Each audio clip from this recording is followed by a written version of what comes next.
Malış kuşluyor seviyesine getirdin söhbəti. Bak indi düz deyirsən. Selamünaleyküm. Neydim? Maman deyir. Akşamınız hayır olsun. Aziz değerli güzel insanlar. Hasim söndür onu. Beynimi yandırıram. Hasim. Hasim söndür Sen kimsen mənəm deyirsən, əsir ol. Düşürt tamam aşağıda. Sen an verem Allah. Ama bir dakika bunu düşür. Bir dakika düşürt bunu. Düşürt bunu bir dakika. Değme. Necəsən Hasim? Evin kişisi yani Hasim. Sakit kal.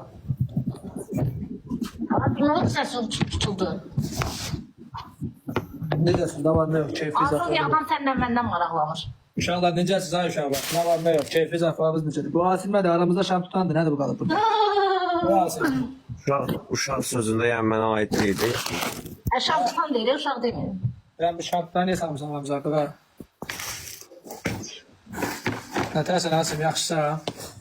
Uşaqlar necədir? Sizin başüstə dönərəm mən. Keyfi zaflarımız necədir? Aygün xanım nətərsən? Ay Aygün. Asım ne oldu sana? Hasim. Yine aşıyırsan ha? Ha? Yine aşıyırsan. Yok, toyuq ləvəngisidir. Şuş. Yalanlıdır. Ha, böyle ləvəngidir. Ha? Həmişə yaxşı olacaq, başlayıram sənə. Hasim, 5 dəqiqə düş aşağı, 2 dəqiqə söhbət edeyim ki, evlə, ailə ilə, uşaqla gedirəm ondan sonra Hasim. Belə bir şeydir, şəxsi otaqları zad deyir bura. Neyse, ha qurbanlar, 5 dəqiqə söhbət edək, sonra gedək bırak biz. Tamam, baş gözlənirəm, mənim qardaşım. Salam aleyküm, aleyküm salam. Bax, getməyimi istəyirsinizsə, 4239-am, 4500 olsam çıxıram. Bunu 4500 edin inşallah. Düşün, sırasına xadı düşün. Nasıl da oğlunuz, qatıqlan hə. O dilə verib öldürərəm, hemen. Belə oğul boğaram oğlu yerə, belə oğul, hə. 4500 elin düşün, maraqlı söhbətlər eləyəcəklər, qulaq asın. 247, nakadı çıxacağım, sabıq olur. Nə qədərdir qardaşım takipçi?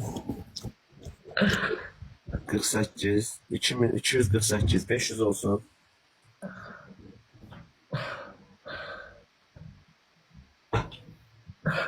Beni kırmıyorlar ya. Yakında bitiririm onları. Prosto ahutum yok. Onu eline... Sabık olun. Hayda. Daha 200 kaldı, 200 adam kaldı. 1600'den 200 adam takip atmayacaklar mənə. Mən çıxım, siz də baxın görün nə danışırlar da. Ailədir ama görün. Ay Asım. Sağ olun. Ben de əfik. Onu bilirsən ki, bu saat nə qədər burada indi bu saat qarğışın, söyüşün yiyəcəksən, onu bilirsən bırak. Ama ben de əfik kimi. Tıklayayım biraz ekranımı sıxım. Geliyorum. 158. Bir şey kalmadı. Cəld olun. Cəld olun dostlar. 200 kaldı. Bir dəqiqə ən çox aramızda mənim 500 olmağımı Nəsirovdan çox heç kim istəmir.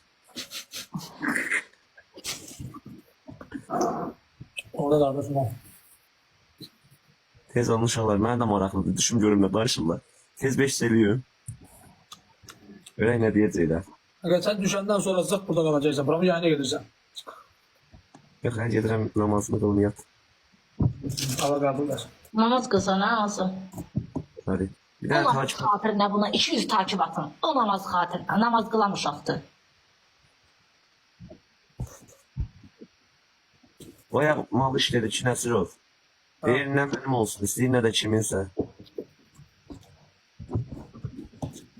Asım, düş bızıldat, məsələ sənə yığaram bırak. Ya 270. Az qaldı. Allah biz yarımda yığaram sənin üçün. Yaxşı düşürəm sağ olun. Allah haqqı yığaram. Lazım deyilsə. Hə. Bəzən elə insanlar var ki, namaz adı ilə girirlər burada takip yığırlar. Belə insanlar da yəni var, biləsiniz, əziz gözəl insanlar. Bəli.